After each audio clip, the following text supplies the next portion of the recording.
We're doing a night drive and review of the Mustang Dark Horse, the 500 horsepower naturally aspirated V8, remaining beast of the pony cars. You can say the Camaro is pretty much done. The Challenger that we knew it with the V8 is done. Now it only has inline sixes and EV powertrains going forward. You know, Lexus has a few naturally aspirated V8s left. The Dark Horse here is the last of its kind. And when you get up close, you got this nice Dark Horse emblem that shines down. You also have a little dance that goes on with the daytime running lights, but you're also going to have a dance that goes on the back with the rear lights. I want to pull that up for you too. And so as you get close to the car, the dance shall commence. There it goes. Pretty cool, pretty cool. So let's talk about the styling real quick of the Dark Horse. It is, well, if you like the new generation Mustang, then it's right up your alley. If you don't, it's kind of the same. To me, I think the last gen looks a little bit better, especially up from the back. But the quad tip exhaust here is amazing. I do like the spoiler. The Dark Horse emblems, it is a new logo. And, oh, there it does the dance again because I got up close. The new logo is going to throw some people off. I think it looks cool. I like the white eyes of that stallion there. And then again, as we get close to it, we have this puddle lamp that is very unique as well. But at least on the front, and well, you also have the stallion on the stallion badge there, the dark stallion. But you have the classic Mustang logo right there on the front as well. So at least we have it there. You know what you're looking at immediately. I love the hood vents on here. This thing does look like Batman's, well, especially in this configuration, this looks like Batman's Mustang. Now, right below the headlights, you have this blacked out feature, and it doesn't look bad here because it is already black paint, but some people might not like this mask that goes across, kind of like a raccoon or something. So let me know if you guys like that blacked out mask on the front. Honestly, I think the normal Mustang looks really good in the GT trim, so I don't think you're really gaining that much in terms of the aesthetics here. Now, if we look at the rubber, we have Pirelli 255s up front, and in the back 275s, but you can get like a $5,000 handling package here that'll widen them out to about 305s in the front and 315 width series in the back. And you also get upgraded rubber compound too. This comes standard with Brembo brakes. We got 6-piston calipers and 15.4 inch rotors up front, 14 inch rotors in the back. The brakes on here are phenomenal. And unless you're taking this to the track, you don't need to get the upgraded handling package with the thicker tires, or should I say the wider tires, and the adjustable suspension, or should I say the manually adjustable suspension. That's about everything on the outside. Let's go ahead and get on the inside of the Dark Horse. Again, I'm greeted by that Dark Horse emblem. We have a little ambient lighting here. I'm sure it's customizable. I don't care about it much, and I'm driving during the day and you can't see this anyways. So anyways, got a little purple on the floor, and then here's your welcome screen. And it just kind of plays on replay. It's waiting for you to turn the car on. So there you have it. All right, Recaro seats, these are optional. I want to say they're about $1,600 here, and they are pretty narrow. If you're a bigger person, these might not fit you very well. We do have some back seats here. My kids, I took them to school once in here, and they're like, "Dad, I don't like it." They did not enjoy being in the back of the Mustang. And they're tiny, so that should put things into perspective. We have an automatic here, and once we start driving, I'll tell you if it's even worth getting an automatic here on a 5-liter V8 Mustang. All right, so let's go ahead and fire this baby up. Cool Dark Horse screens. All right, now Android Auto will pull up here eventually, but as we look at this screen, there's a couple mode buttons here on the steering wheel, and I can change my driving modes: normal, which I'm in most of the time, sport, You got track mode right there. You have a drag strip mode, and I just love the animations. Holy crap, Ford. Look at those animations. Like, this looks like a video game to me. Very impressed here from Ford doing the custom screens right. So cool. All right, Android Auto on this huge screen. I'll say this is like a 13-inch screen or something. It is massive. I do have a heated steering wheel in here. I don't have heated seats, so it's just kind of a weird thing here. If I pull this up, do I see a heated seat menu? No. So that's strange to have a heated steering wheel but no heated seats. I've never seen that in a vehicle before. All right, so I want to get out of that. The screen for the most part is pretty good, especially if you're just hanging out in Android Auto most of the time. Now for customization, you press this pony button. You have auxiliary gauges here for, I mean, you have an accelerometer of some sort. You can customize your custom mode, all that good stuff. And then you can customize your cluster. You can match it to the driving mode, or you can put it in the Fox body setup. I have not played with this yet, so it's actually, I don't know if it's going to come up right. It's actually like green if I turn that down. Yeah, look at that. Do you remember the 80s and 90s green backlighting? How about we roll with that? I would love for, and I know the Mustang V8 is going to go away, but I would love for the next generation Mustang, if they're going to make it an EV or do an inline six or something that you know, Stellantis is doing with the Challenger and the Charger, maybe they can give us a Fox body EV Mustang. I think that'd be super cool. It'd be kind of like, I'm not gonna say it would be like the Cybertruck of sports cars or electric sports cars, but it would definitely have like that retro vibe and look a million times better than, I don't know why I'm talking about the Cybertruck. I'm gonna stick with that gauge cluster today because it makes me happy. What else on the interior? I do like this steering wheel, kind of a flat bottom here, and we have this blue stitching on the inside. I do like having all these physical buttons. I have played with the radar cruise control maybe once in here. I've just been in complete manual mode, meaning not manual transmission, but manual controlling the speed of the car and everything. So I really like the interior. It's just very basic. If you're driving this at night, it's not going to bother you. I mean, I have a little leather here. I have this Dark Horse emblem, so you kind of have like a serial number there. But yeah, I'm ready to drive the Mustang. I don't really enjoy this interior that much, to be honest. It doesn't feel that quality. It feels well built, I'll give it that. And we also have a Bang & Olufsen sound system in here that I hardly listen to. It's not impressive whatsoever. You even have a sub in the trunk. And I took this to Sam's Club this week and I loaded it up, big trunk. And then whenever you have a coupe, your second trunk is either the front seat and or the back seats. So the Mustang is a practical car if you need it to be for hauling things, just not hauling people. All right, let's drive the new Mustang Dark Horse. I also forgot to mention the handbrake here. It's a manual lever, but it is totally digital. So I understand why they did it, because in the era of electronic parking brakes, it's typically a button, but it's a very heavy pull for this parking brake, and then you push down on it to release it. So it functions the same, and I give them a round of applause. Now there's also this issue with the seat buckle.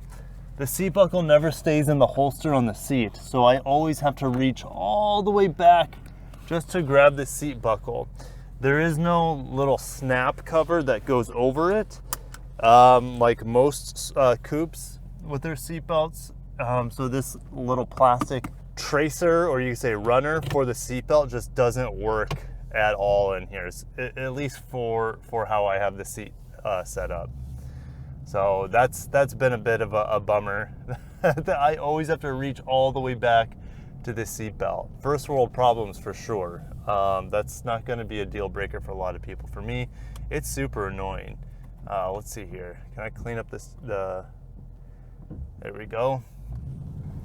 Should we be in sport mode? We could probably be in sport mode here, which again, it's on the steering wheel. And there we go. And that will put the sport exhaust on. But if you don't like the sport exhaust, Here's a cool thing, you can customize, let's get out of here. You can just be like, hey, I want the silent exhaust on, I want the normal exhaust on. Actually, it seems like it override. Actually, no, it did. It told me not to do it, but then it said it could do it, so whatever. But yeah, you also have this track mode exhaust, and I'm gonna have the window rolled down here, and we're just gonna leave it in the loudest mode possible.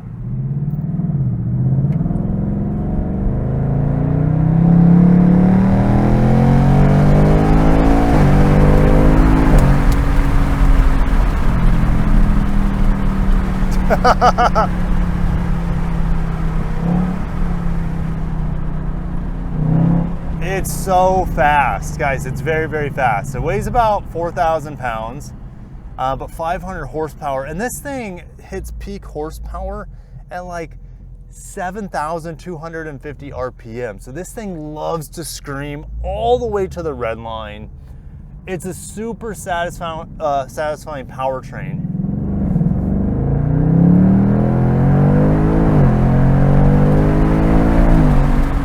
Jeez Louise, that's about as fast as I can go, because by the time I'm pushing third gear, I'm doing almost triple digits.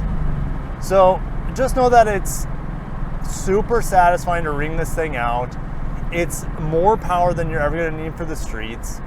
This Dark Horse is definitely more of a track model with the bigger brakes, the better suspension, the better tire compound. Now, what do I think about this 10-speed auto? I don't get this car if you know how to drive a manual transmission and an automatic. I'm gonna throw this around the turn here. There are no like, oh yeah, it feels, okay, well. And see, I was not in the right gear there exiting that turn. So there's a manual mode, and the manual mode actually will hold the gears for you, okay? See? It's not like the LC500 where it'll just let you bang it off the rev limiter. It just holds it at max RPM, and it doesn't sound good when you do that. It just kind of stalls out. So not as, the exhaust and the tuning here isn't as quite as rewarding as, let's say, like an LC500. And I know that's a different car, it's a more expensive car. But it is a naturally aspirated 5-liter V8. So the similarities there, I have to compare it to the Lexus lineup, as well as the RCF, which comes in close. RCF comes in close to this vehicle in terms of starting price. So at the end, I'll be able to tell you if I'd be picking this or some of the Lexus options. But this one comes in around $65,000 starting for this model here. And it is a lot of money over the GT, which is around the mid 40s, which gives you the same 5-liter V8, about 20 horsepower less, about 480 horsepower.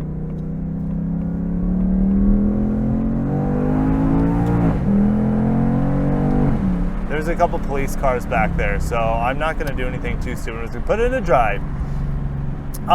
And how responsive is this 10-speed auto? I'm just going like, well, I'm in sport mode, so keep that in mind. I'm going about 40 miles an hour, pedal down. It took a bit. And sometimes when you're in manual mode with this and you're downshifting, like third gear can get a bit bucky bronco when you downshift into it. And like this auto, it's a good auto. It's not a great auto.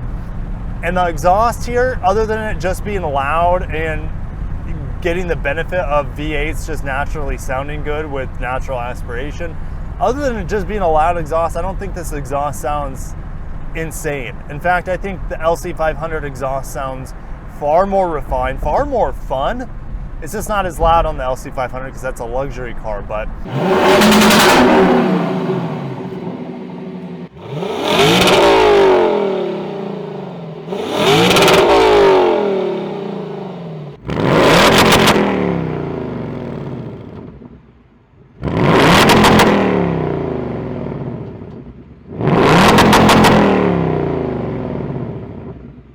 in terms of the pops and gurgles, there's hardly any here when you're downshifting.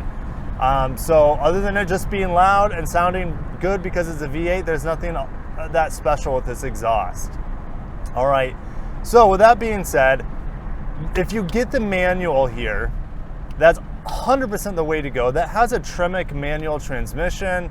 The standard GT Mustang has a Get Rag manual, and I hear that that manual is not that great, but I've tested Tremecs before, and they are all fantastic. The first one I drove was on a Bullet Mustang, and I'm like, man, this 6-speed manual with this 5-liter automatics is like, it's a match made in heaven. And I know why my friend Matt Moran, when he sold his Bullet Mustang, it was really hard for him, because that was a really good combination. You can get a similar combination here on the Dark Horse with that Tremec manual. Unfortunately, you can't get that Tremec on the standard GT, and that's it kills me a bit. So it's hard for me to recommend the standard GT without having driven that Get Rag manual. But if you are getting a Dark Horse, do not get the automatic. Learn how. I mean, I'm sure this week. I might want to take that back. I was going to say you can learn to drive a manual on a 5-liter V8 Mustang, which of course you can, but yeah, luckily there's not insane amounts of torque at low RPMs that get yourself in trouble in a manual, but you can still get yourself in trouble with 500 horsepower and 418 pound-feet of torque that comes around at 4,000 RPM. All right, okay, let's talk about the handling here, because I will push it through this turn.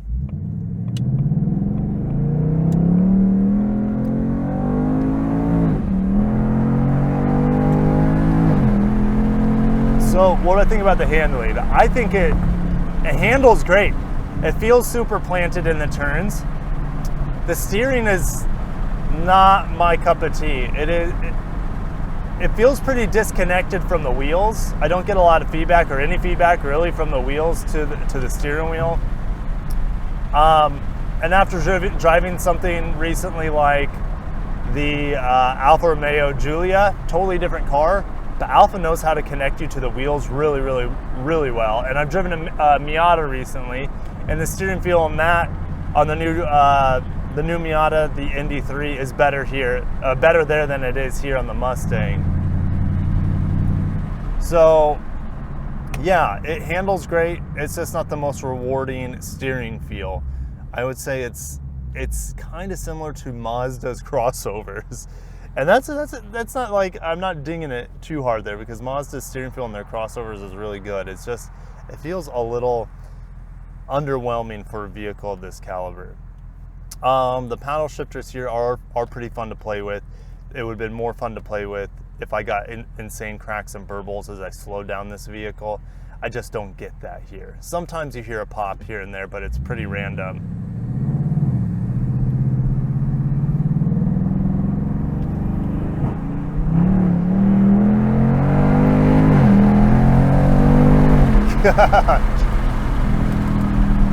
So for me, and the Mustang Dark Horse here, as I roll up the windows,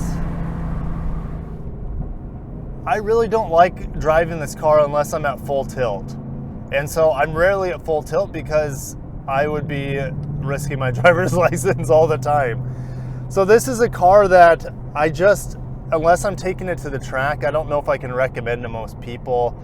For me down here in Florida, I'd just be getting a GT manual or automatic with a convertible. To me, that's all I would want or need, and still have plenty of horsepower and craziness to go along with it. The exhaust here is addictive, but does it stand out other than just being loud? Not quite sure. And so I would probably just get a GT convertible down here for Florida with a manual and get my own custom exhaust on it. Simple as that. But let me know what you guys think of the Dark Horse. Do you think it's worth the $20,000-ish asking price over the GT? I find myself trying to figure out how it's worth it in any way, shape, or form. I think I have a Model X behind me or something. It's pretty annoying, so I'm gonna turn here. And the brakes and just the handling here, it's very, very impressive. But with just straight streets here in Florida, I just don't, it's lost on me a little bit, as most performance cars are. But like I said, I would just be getting the convertible. Mustang GT and call it a day, and then I can modify that if I need to along the way. But the Dark Horse is cool. Is it better than the old Mach 1? I don't know. You guys tell me below if you think it is. Would have been nice to have a little bit more horsepower than 20 more horsepower compared to the GT. And the answer is heck yes.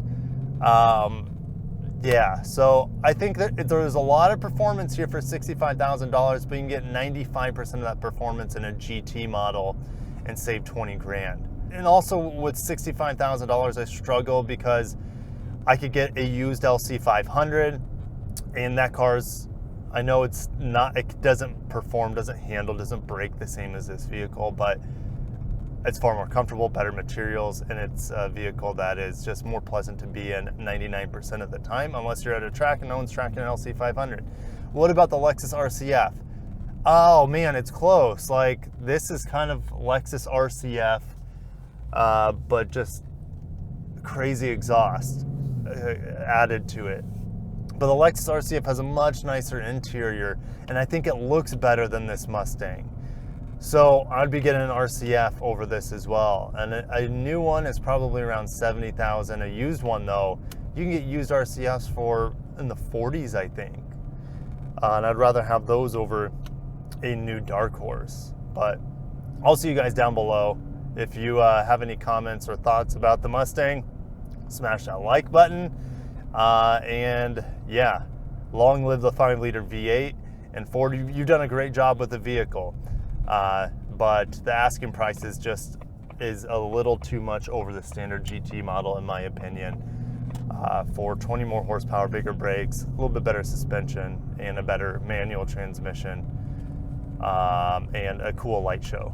So anyways, I'm gonna shut down there. I think this vehicle, if it was 10 grand over the standard GT, I think it'd be priced right, but what do I know? I'll see you guys down below. I'll catch you in the next one. Have a great day and peace.